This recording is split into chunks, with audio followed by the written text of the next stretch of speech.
I was blessed with a great department head and found my work fulfilling. But then suddenly the department head changed. The new department head, David, was a terrible boss. And then I heard her shocking story. My name is Kyle Anderson. I'm 27 and work for a manufacturer. I can't say the company I joined as a new grad after college is fulfilling, but I work every day thinking, I guess this is what companies are like. There are bosses who look down on me because I graduated from what's considered a low-tier college. There are coworkers my age who are desperate to suck up to the bosses and be liked. There are employees who unreasonably blame their work mistakes on others or steal credit for others' accomplishments. When I list out the bad things like that, I sometimes think maybe our company is an exploitative company. But it's not all bad. There are good points too. Kyle, you support everyone behind the scenes, but no one notices. You know, others brag a bit when they work hard, right? So that ends up standing out more. That's what Catherine Taylor, a senior coworker, said to me when we were chatting during a break in the break room. Even though she's only 1 year my senior, she's a capable employee who quickly climbed the ranks to become the youngest department head. She's smart, good at her job, liked by everyone, and beautiful. I'm slow to learn my job duties, don't stand out, and have no redeeming qualities, so I'll probably be a lowly employee for life. It's discouraging, but it's nice to see Miss Taylor, who's kind and beautiful and kind. Oops, I accidentally said kind twice. Anyway, just seeing her makes me happy, but being spoken to makes me even happier. But my joy was short-lived. When I snapped back to reality, I realized her comment could be dissing me for not standing out. I'm sorry. It's all because I'm plain and don't stand out. I'm truly a useless employee. I apologize. I said in a fluster. But then Miss Taylor said, I didn't say that at all. It's true that some say you have to self-promote, but I think there are good points to both people who self-promote and people who are modest. So I want to respect your personality too, Kyle. Is she a god? I yelled in my head. Not a god, but a goddess. Our company's beautiful Venus. School, work, whatever it is, there are lots of unpleasant things, but you can always find something soothing somewhere. Thank you so much. No one's ever said that to me before, so I'm super happy. Right as I said that to her, my coworker Brown entered the break room saying, Hey everyone. Oh hey, Brown. Must have been rough having a late lunch. Oh no, look at the time from chatting. I have a meeting so I gotta go. Miss Taylor looked at her watch and hurriedly left the room. Brown watched with a smile to see Miss Taylor off. Miss Taylor is so beautiful, smart, kind, and wonderful. Even just passing by, she always has comforting or encouraging words. It's so soothing, Brown said. I strongly agreed. Totally. I totally agree. To which Brown told me, Kyle, you get way too giddy talking to Miss Taylor. It's scary. By the way, Brown and I were in the same group during new employee training, so we're relatively close as far as coworkers go. I get scarily giddy. For Ray all. Miss Taylor's gonna hate me even more. I said to Brown, getting worried. It's also scary that you base your work around whether Miss Taylor will hate you or not. Brown added insult to injury.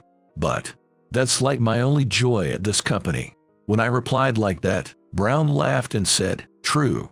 After our break ended and we returned to work, I was called by the executive VP, Brandon. Brandon is the CEO's son. Since it's already decided he'll be the next CEO, he wants to directly interact with employees as much as possible now, so it's common for lowly employees to be called directly by the executive VP. You're Anderson, right? You've been with the company 5 years but haven't really achieved anything notable. Do you even have any motivation? Brandon said to me. Miss Taylor had just complimented my good points earlier, but that joy crumbled away with his words. I apologize, Mr. Brandon. I am motivated. I replied in a fluster. Anyone can say they are motivated. I need you to show me results. And you.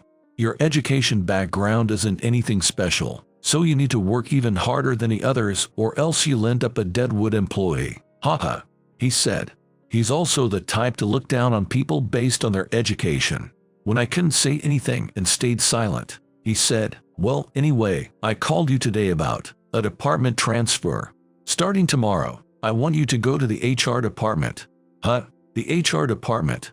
Starting tomorrow.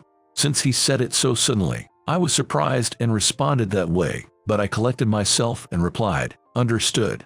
He then said, all right, I'll leave it to you then. You can go back now. As I walked down the hallway, I screamed inside my head, no way. I'm gonna be in a different department from Miss Taylor. Don't take away my only joy at work. And then the next day, with a heavy heart, I said goodbye to the product management department I had been in until yesterday and transferred to the HR department. I wondered if my new department head would be a good person. No, there's no way there could be a more wonderful department head in this world than Miss Taylor. Thinking that, I went up one floor with my shoulders slumped. I've been assigned to this department starting today. I'm Kyle Anderson. Nice to meet you, I said as I entered the HR department room and looked to the male employee at the entrance. Oh, you're the one. The new employee joining our department. Thanks for coming. I'm counting on you starting today. The male employee who returned my greeting was tall, handsome, and looked a bit older than me. I'm Matthew, the HR department head. He introduced himself. It's a pleasure to meet you, I hurriedly said. Now, no need to be so formal. Our department's motto is work freely and openly so that each person's abilities can be utilized to the fullest. Oh, I'll call an employee who's been here for a long time, so have him show you the ropes today. Hey, Wilson. Matthew called out to a male employee sitting in the back. The man called Wilson said with a smile, I'm Wilson. Feel free to ask me anything you don't understand. Nice to meet you. He seemed like a good guy. For now, it seemed I was blessed with good people in my new department, so I felt relieved. And about 3 months passed since my department transfer. Through chatting with various employees, I learned that the HR department is blessed with good people. Of course, Miss Taylor was a wonderful, admirable boss, but Matthew in my current department was also a trustworthy and respectable good boss. He was smart, good at his job, considerate of employees, and provided them with various care, so it was easy to work here. He was also very skilled at identifying each person's strengths, so the employees in the department were praised, nurtured, and worked vibrantly. For the first time since joining this company, I got to experience working with a sense of fulfillment. Until now, I had reluctantly worked for money and to keep up appearances in society. But thanks to Matthew, I learned how fun it is to have good relationships and do good work. But when I heard stories from employees in other departments, there were many about poor interpersonal relationships or bosses who were so authoritarian that work couldn't proceed smoothly. I always wondered if our company was a good company or just so-so. Well, for now, things are peaceful around me, so I'm truly grateful for that. And then one day, I happened to leave work at the same time as Brown, so we went to the station together. Based on how we're acting, I guess you haven't heard, Kyle, about Miss Taylor, he said. Hearing the name of Miss Taylor, whom I adore, I asked eagerly, did something happen to Miss Taylor?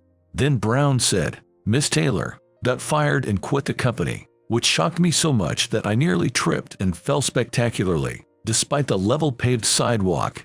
No way. What's this about? I managed to regain my balance without falling and responded, and I 80% expected Brown to say just kidding as a joke. But he said, it's such a shock. None of us were told anything either, and Miss Taylor has been absent for about 3 days, so we thought maybe she was sick. But today, a new department head was appointed and said the previous head, Miss Taylor, has been fired. They won't even tell us the reason, and all of us employees in the department are in a panic. I hated that Brown wouldn't deny it, even though I didn't want to believe it. That can't be. I can imagine Miss Taylor making a serious mistake at work, and she only benefited the company. I felt like crying as I said that myself. It seems no one can get in touch with her by calling or messaging her cell phone. I'm worried, sad, and the new department head seems unpleasant. It makes me want to quit the company. Brown said, tearing up a bit too. I also thought, I don't want to go to a company without Miss Taylor anymore. But then I quickly realized that since transferring departments, I had barely seen her anyway, so it essentially made no difference. But I felt like there was a gaping hole in my heart, and I was deeply saddened thinking I would never again be spoken to with that wonderful smile during break time. Then half a year passed. Sometimes I would remember Miss Taylor and feel lonely, but I worked hard at my job every day, feeling a sense of fulfillment under Matthew. But had my luck finally run out? Starting today, I will be the new head of the HR department. I'm David. The head of the HR department suddenly changed one day. Huh? What about Matthew? I unintentionally muttered softly, but Wilson heard it and replied softly. It seems Matthew can't come in for a while due to poor health. I was shocked. Matthew, who had praised my good points and was always a cheerful motivator. I wondered if he was okay if his health was so poor he couldn't come in for a while. But I reminded myself that I can't just do nothing because Matthew isn't here. I decided that even in his absence, we would work diligently and let him rest with peace of mind. However, the new department head, David, was a terrible boss. Unpaid overtime was the norm. He didn't take responsibility for what he said, and he blamed his subordinates for mistakes. And to top it off, I was looked down on again for being low educated.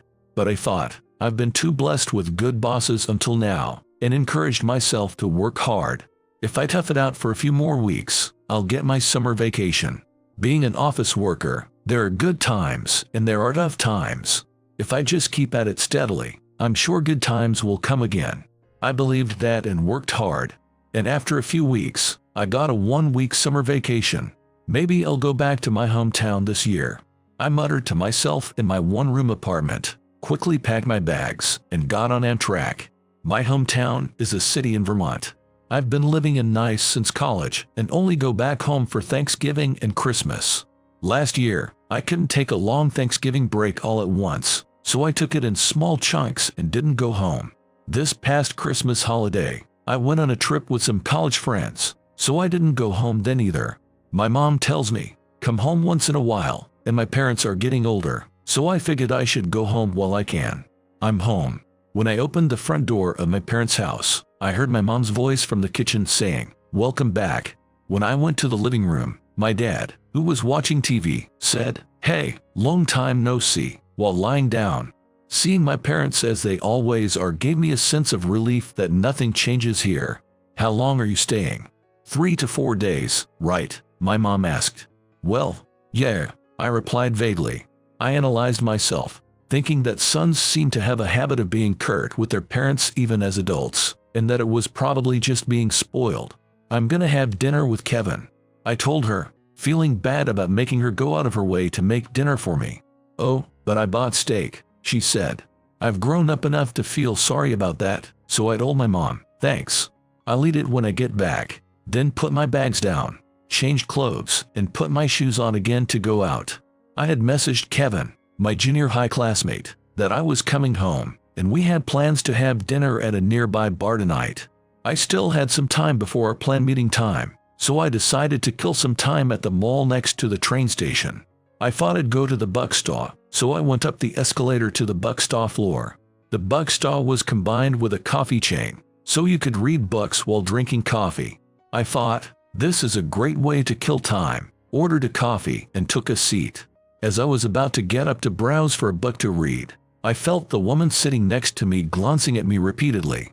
I looked at the woman suspiciously.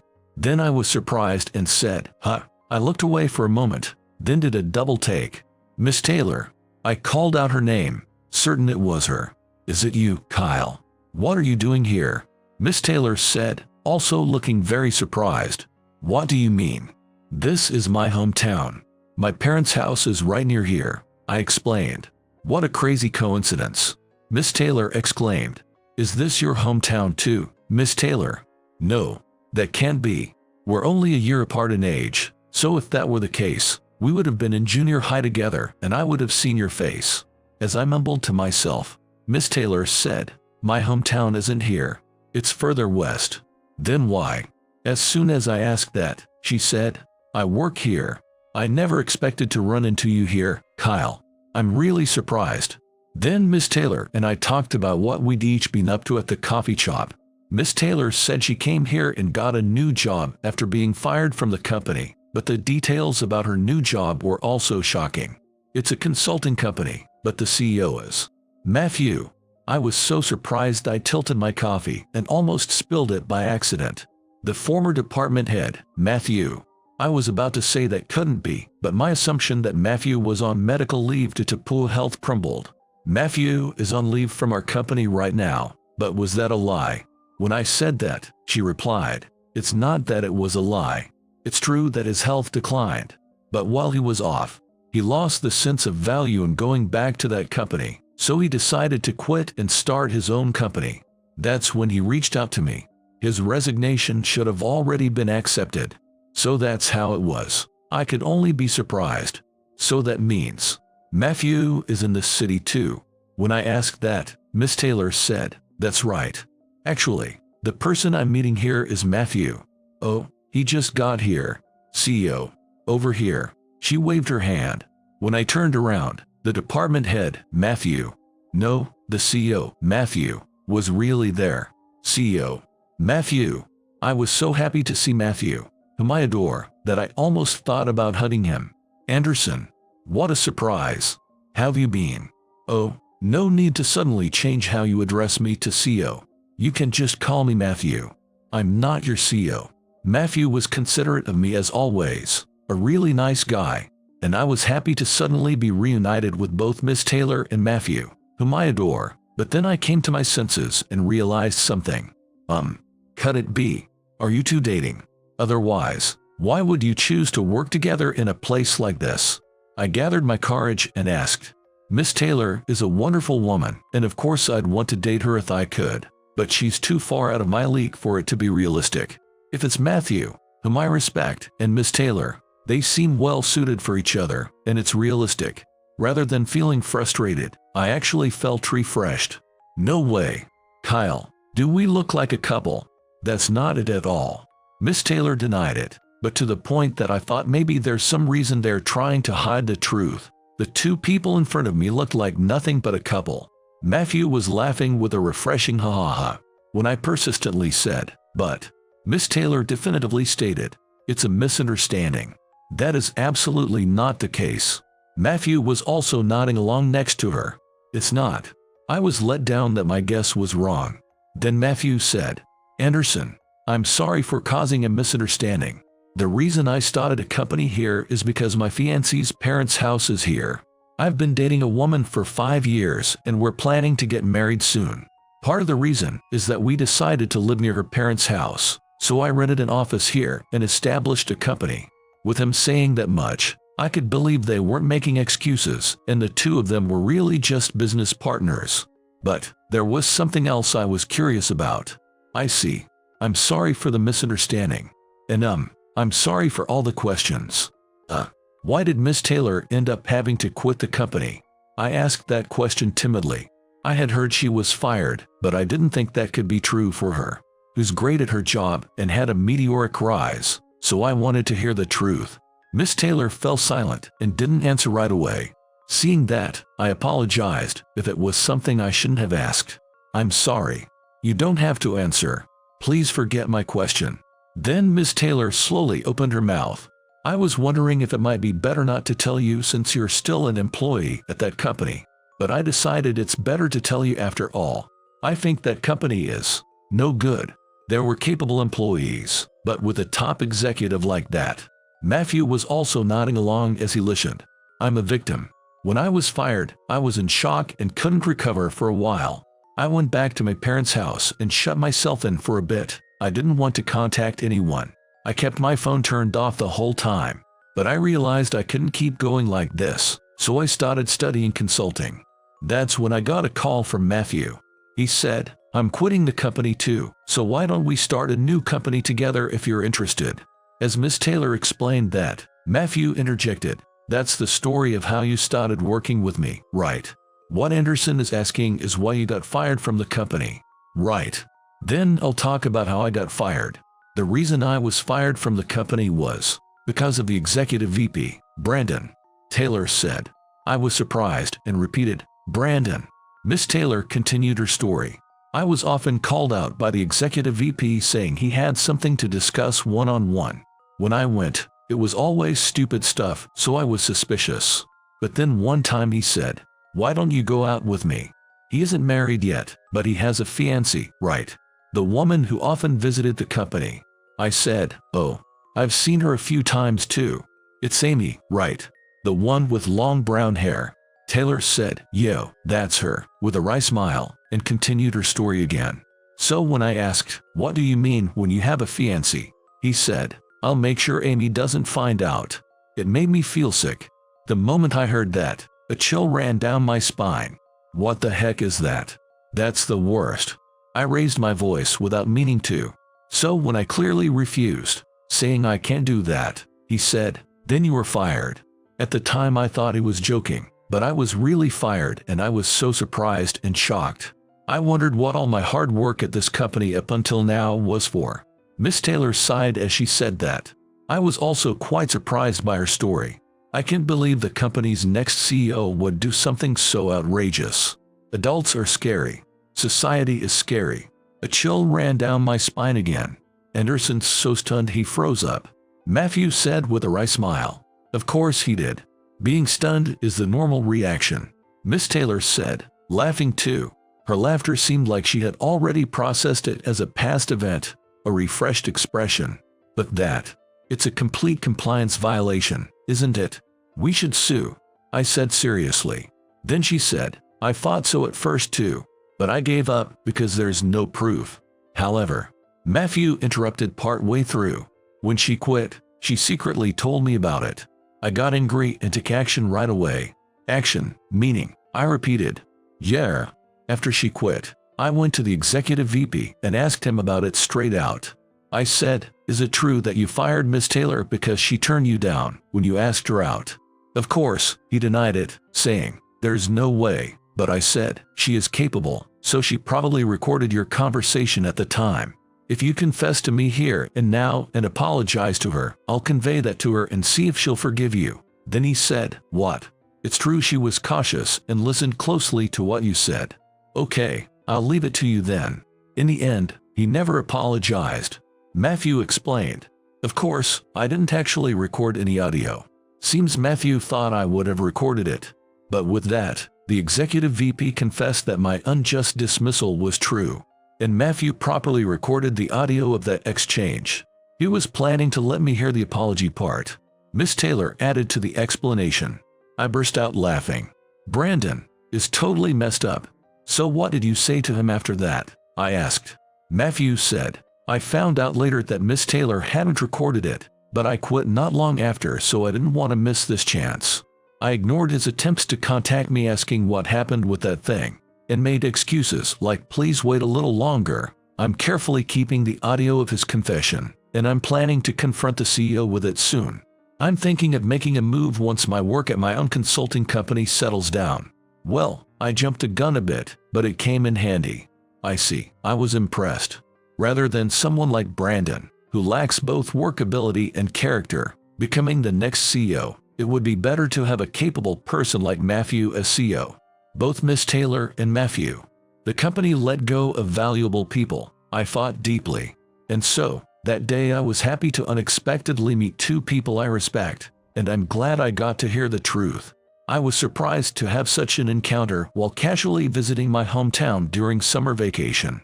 Then I spent a few days at my hometown, meeting up with friends I hadn't seen in a while and eating my mom's home cooking, taking a relaxing vacation before returning to my one-room apartment. I would like to resign from the company. 2 months later, I told my boss that I wanted to leave the company. During these 2 months, there was a lot of commotion at the company. The audio of Brandon confessing that he fired Catherine Taylor because she turned him down when he asked her out finally spread within the company. Matthew had the CEO of our company listen to the audio directly and pointed out the compliance violation. The CEO is Brandon Martinez's father, Derek Martinez. Derek Martinez was very surprised and acknowledged his son's actions as problematic. Brandon was demoted to a lowly employee, and they reached out to Miss Taylor about reemployment. Of course, she didn't return to her old company and chose to continue working at Matthew's company. And the one who spread Brandon's misconduct to the employees, not just the CEO, was me. I couldn't keep this to myself, and I thought if I only told the CEO, it would get covered up and Miss Taylor would continue to be misunderstood as having made a mistake that got her fired. So I got a copy of the audio from Matthew and had my co-workers listen to it. Of course, I got her permission beforehand. The truth spread from person to person in an instant, and Brandon lost his place in the company and became a Deadwood employee. It's karma. Come to think of it, a long time ago, Brandon had sarcastically told me, You're gonna become a Deadwood employee. Haha. Look who ended up like that. I got fed up with such a chaotic company and decided to quit. My new job is at Matthew's consulting company. I moved back to my hometown and rented an apartment near my parents' house. And surprisingly, a while after starting my new job, I got a girlfriend. My girlfriend's name is Catherine Taylor. Somehow, the woman of my dreams, Miss Taylor, who was out of my league, incredibly became my girlfriend. Even though Miss Taylor is so beautiful, seems she's into plain-looking, plain personality guys. She's been saying that for a long time. Matthew told me. Is he complimenting me or dissing me? Well, either way, there's no mistake that I'm that type, so I guess I was a perfect match for her. In that case, I feel like saying thank you, God. Kyle isn't playing. He supports everyone behind the scenes. My girlfriend defends me. Remembering how she complimented me like that in the break room before, I grin. No, that's what the world calls playing. Matthew said, so the three of us laughed. Ha ha ha. Matthew got married without issue last month and is a newlywed. Anyway, our work is going well and we're happy now. My coworker Brown was worried about me quitting and contacted me sometimes, but when I told him I actually started dating Miss Taylor, for some reason he said, "How could you?" I thought he was just frustrated that I got a girlfriend before him, but Taylor told me, "I think Brown has liked Miss Taylor for a long time, Anderson." Guess that makes sense. I tilted my head. But I became the boyfriend of Catherine Taylor, who used to be everyone's admired beautiful boss, so maybe I should have a bit more confidence. And as Catherine's boyfriend, I vowed to improve both my work skills and character so as not to embarrass her.